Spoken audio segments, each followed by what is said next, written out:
Bon alors, pourquoi j'ai mis un bébé? Parce qu'il paraît qu'il y a deux choses qui cassent Internet, c'est les bébés et les chatons. Donc je me suis dit qu'on allait commencer par ça. Mais surtout parce qu'en fait, June, c'est une marque qui fait du family care en lançant des produits pour bébés. Alors je ne suis pas là pour vous parler que de June, je suis là pour vous parler de comment on va consommer en 2084, même si j'ai envie de dire 2083. Et on va parler des marques qui sont très basées sur la valeur, qu'on retrouve évidemment chez nous, mais dans tout notre écosystème. Alors notre écosystème, on va en parler. Beaucoup de startups présentes ici et en dehors des murs du 104 sont des startups qui sont très tech. Ça va être du SaaS, du service, de la finance. Et donc en gros, des startups pour qui la tech est le vecteur numéro 1 de croissance. Son principal atout, c'est la scalabilité. La scalabilité qui est rendue possible, facile et surtout capitalistiquement très excitante pour les investisseurs, parce que si vous êtes très très nombreux à utiliser une appli, on n'a pas besoin d'ouvrir plein d'usines. Alors, je vais vous inviter à regarder votre téléphone. Prenez votre téléphone. Vous ne faites pas prier, hein, vous devez avoir 2-3 notifications qui traînent et vous avez envie de les regarder. Et donc, dans vos téléphones tout de suite, vous avez certainement l'appli Airbnb, l'appli d'Instagram, l'appli de Slack. On est une communauté d'entrepreneurs, normalement vous devez avoir Slack. Combien d'applis vous utilisez aujourd'hui qui n'existaient pas il y a 1 an, il y a 3 ans, il y a 5 ans? Et bien ces applis-là, elles ont réussi à scaler à vitesse grand V dans notre écosystème. Certaines sont même nées dans cet écosystème ici à Paris, justement grâce à ce potentiel très fort que donne la technologie. Ça, on connaît tout ça très bien. Et alors je vais vous demander de regarder au-delà du téléphone. Parce qu'en fait, dans la main qui a le téléphone, vous avez à côté une montre. Si vous êtes fan d'Instagram, vous avez certainement une Cluse ou une Daniel Wellington. Vous avez un pull qui vient de chez Asphalt, une robe qui vient de chez Cézanne, des lunettes qui viennent de chez Sensei. Ce matin, quand vous êtes préparé, vous avez mis des produits Glossier en sortant de drap, Bonsoir, en vous levant de votre lit Teddy Bear. Bref, toutes ces marques ultra digitales qui sont vraiment très direct to consumer et qui font un petit peu la même chose je suis désolée, j'ai zappé mes slides de passage, et qui font exactement la même chose que ces très grandes marques. C'est-à-dire qu'elles utilisent la data pour vous amener des produits sympas. Ces jeunes marques, toutes petites, qui commencent à prendre beaucoup plus d'essor, eh ben, elles challengent des marques vraiment historiques, des marques très connues, des marques avec une brand equity qui était réputée complètement incassable, tellement incassable que on a une petite boîte comme Dollar Shave Club aux États-Unis qui a pris 7% de part de marché à Gillette en 5 ans. Et ces jeunes marques consumer product font un petit peu la même chose que les grosses marques, les grosses applis que je vous citais avant, qui font du produit, mais qui n'est pas du produit de consommation.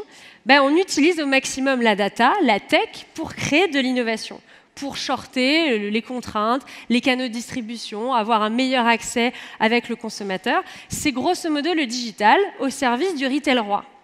Cette innovation digitale, évidemment, c'est cool. Chez June, on le fait aussi.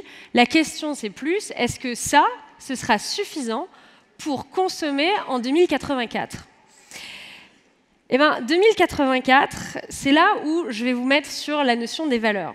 June, au départ, et la raison pour laquelle j'ai fondé cette boîte, c'est une raison 100% liée aux valeurs et qui est aussi liée à l'échec de ma boîte d'avant. Le constat, il était très très clair. On avait une communauté de parents qui étaient vraiment angoissés par les produits qu'ils utilisaient pour leurs nourrissons, parce qu'il n'y avait pas d'informations sur les fabrications, les compositions, et que faire un choix pour quelqu'un d'autre que soi, c'est beaucoup plus engageant et beaucoup plus anxiogène. En même temps, les industriels, pendant des années, ont voulu faire de la consommation de masse. Et pour faire de la consommation de masse, ils ont fait ça dans l'opacité. Ils ont fait du quick and dirty. Et très souvent, ils se sont arrêtés à ça. C'était sans compter l'essor du digital. Alors, on parle énormément de data. On parle de la data que Google garde, que Facebook garde, que Amazon garde, pour vous proposer des produits qui vous correspondent mieux. Ça, c'est la data que vous donnez invisiblement. Mais il y a aussi la data qu'on reçoit. Parce que l'essor de cette data, c'est aussi les infos en continu que désormais on va recevoir. C'est des infos qui ne seront pas forcément qualifiées, des infos qui ne seront pas forcément bonnes, ça peut même parfois être des fake news, mais surtout c'est sans censure. Et c'est l'application au niveau mondial du premier amendement américain qui garantit la liberté d'expression. Et ce n'est pas un hasard si la plupart des réseaux sociaux qu'on utilise aujourd'hui, qui nous permettent de véhiculer absolument toute l'information qu'on veut, sont des réseaux qui sont nés aux États-Unis. En premier, je dirais Twitter, qui est un des énormes vecteurs de rassemblement, notamment sur des projets un peu militants. Cette data qu'on reçoit, je pense que dans les années à venir, c'est vraiment ça qui va changer la donne. Pour une raison simple, c'est que recevoir toute cette information, ça va mettre fin à l'opacité, ça va mettre fin au marketing segmenté, parce que d'un seul coup, tous les consommateurs voient tout de suite et ont accès à cette information-là, chose qui n'était pas là et qui n'était pas le cas avant. Ça crée des attentes forcément plus fortes de la part des consommateurs envers les marques, mais ça crée aussi encore plus d'insatisfaction par rapport aux marques qui étaient là avant et qui, elles, ont dû faire face à 1, 2, 3 scandales, des ballons de football fabriqués pour 20 centimes de l'heure à l'autre bout du monde, des caméras de cache investigation qui viennent et qui révèlent des secrets, des effondrements d'usines. Et bien, toute cette data qui maintenant nous permet de voir comment on consomme en instantané, amène quelque chose qui, jusque-là, était réservé à des gens qui étaient dans des associations ultra militantes, alors que maintenant, le consommateur, il peut militer depuis un tweet sur son canapé. Et ça l'amène à réfléchir au fait qu'il va consommer en pleine conscience. Alors, je suis d'accord que c'est une formulation, on parle toujours d'habitude de méditation en pleine conscience, mais la consommation en pleine conscience, c'est le fait d'arriver à acheter un produit, pas parce qu'il est cool, pas parce qu'il est bien packagé, mais parce que les valeurs qui vont avec ce produit sont alignées avec votre valeur. On n'est plus là en train d'acheter un produit parce qu'il y avait une fille jolie sur une pub, on va acheter un produit parce que ça correspond à la façon dont on veut s'installer dans le monde demain. Alors, je vais vous parler d'un truc. Pas plus tard qu'il y a 10 jours, on a été convoqués, tous les fabricants de couches et les distributeurs de couches, à l'ANSES, qui est l'Agence nationale de sécurité sanitaire, enfin je ne sais plus exactement, mais un gros organisme d'État public, qui grosso modo a démontré que la plupart des autres couches sur le marché n'étaient pas forcément assez saines et comportaient des produits cancérigènes.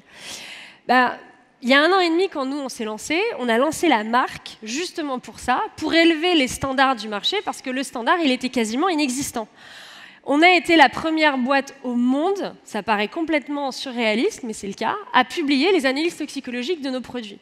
Pourquoi? Parce que dans cette industrie-là, qui tourne un peu en roue libre depuis 50 ans, où on applique le statu quo un peu non-stop, personne n'avait challengé l'absence de réglementation, personne n'avait challengé la vérité de ce qu'on avait dit aux gens. Et donc, finalement, la vérité que nous, on a mise à disposition du consommateur, c'est une vérité qui aujourd'hui est reprise dans la presse et qui nous a amené à discuter avec pas mal de gens, notamment le ministre de l'économie et de la santé la semaine dernière, sur comment on peut faire des produits meilleurs. L'autre valeur chez Jun qui est hyper importante, ça paraît bête, mais c'est l'amour et le fait de se dire que le cercle économique, c'est quelque chose qui doit être vertueux. Alors, je sais, j'arrive, je suis une fille, je vous raconte que j'ai une boîte qui fait des produits pour bébés, je vous parle d'un cercle économique vertueux. Je vous rassure, à la fin, vous allez vous dire « Ah ouais, quand même ». Promis. Ce qui est intéressant, c'est de se dire que ce cercle économique vertueux, ce capitaliste complètement holistique et raisonné, c'est quelque chose qui fait qu'on fait des produits qui correspondent aux consommateurs et qui donc crée une espèce de cercle plein d'amour qui fait que derrière, le consommateur va être content. Je vais vous prendre un contre-exemple. Le bio avait le vent en poupe dans les années 90. Moi, mes parents sont des anciens écologistes qui m'ont fait manger du bio depuis que j'ai 8 ans. Je vais vous dire que le bio, à l'époque, ce n'était pas du tout le bio d'aujourd'hui. Le bio, c'est devenu mainstream à partir de 2002 parce que le ministère de l'Agriculture américaine a pris position. Ça c'était un des premiers ministères à prendre position pour l'agriculture bio. Et aujourd'hui, maintenant, le bio, ça peut venir du Pérou. C'est des standards qui, parfois, ont été vachement baissés par rapport à ce qui pouvait être avant. On trouve ça dans des grandes surfaces pour lesquelles finalement on n'a pas des habitudes de consommation similaires. Et ce qui amène le consommateur à douter à nouveau et à se poser la question, mais finalement, je préfère le local au bio, parce que le local, même si je ne vais pas voir où est-ce que mon petit fabricant, mon petit producteur de champignons en Île-de-France fait pousser ses champignons, psychologiquement, on a l'impression qu'on pourrait le voir, donc on a plus confiance. Alors, je crois qu'on connaît tous cette phrase, que moi j'aime beaucoup, je ne sais pas si vous la voyez. Les seules personnes qui croient dans la croissance infinie, dans un monde fini, c'est les fous et les économistes. Eh ben, moi, je pense que la croissance, elle peut être infinie si, et seulement si, elle est vertueuse. C'est donc si elle est transparente. Pour moi, la transparence, c'est le bio de demain, c'est donner un accès direct, illimité et vrai aux informations sur les produits qu'on va consommer, au processus de fabrication pour des consommateurs qui ont envie d'être consciencieux dans leur acte d'achat. Et à partir du moment où on a un consommateur qui est consciencieux dans son acte d'achat, donc qui réfléchit, forcément, on a une industrie qui est plus vertueuse. Parce que l'industrie, c'est ce qui est en train de se passer dans notre industrie de la couche, c'est quand on se retrouve autour d'une table avec les grands géants du marché qui d'un seul coup disent « Ok, nous aussi, on va publier nos analyses toxicologiques », c'est un tout petit pas, mais c'est un premier pas vers une industrie qui sera plus vertueuse. Et ça démontre quelque chose qui, pour moi, est hyper intéressant, c'est qu'on va arrêter d'opposer la durabilité et la scalabilité, et on va arrêter d'opposer le capitalisme avec le respect de la planète. On peut scaler en respectant l'humain si on scale vers la transparence. Alors la transparence, ça c'est les 17 objectifs de développement durable qu'a établi l'ONU en 2015. Et la transparence permet à lui seul de valider 3 des 17 objectifs de l'ONU.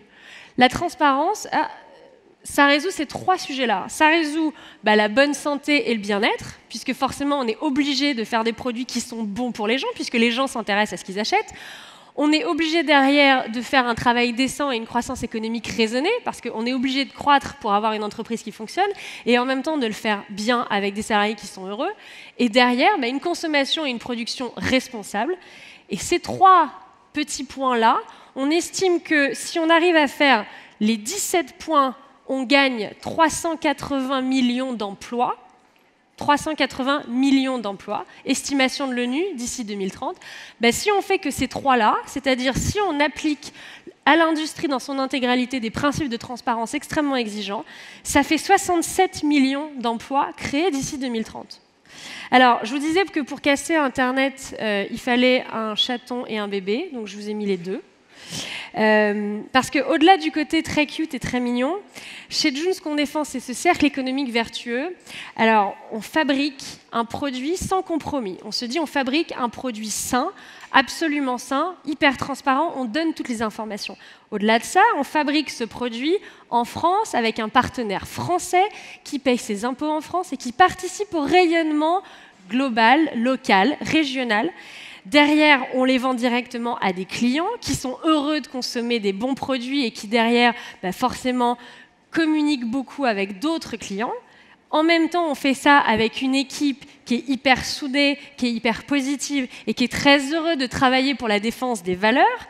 Et surtout, et c'est ça qui est très intéressant, c'est que June, ce n'est pas une petite assoce. On est une start-up avec une croissance à 2 chiffres depuis 18 mois, et on est aujourd'hui une des plus belles et une des plus secrètes équations économiques qui soit sur le marché. Ce qui est intéressant là-dedans, c'est qu'on peut démontrer qu'on peut être vertueux et scalable, qu'on peut être vertueux et économiquement intéressant et important dans une industrie.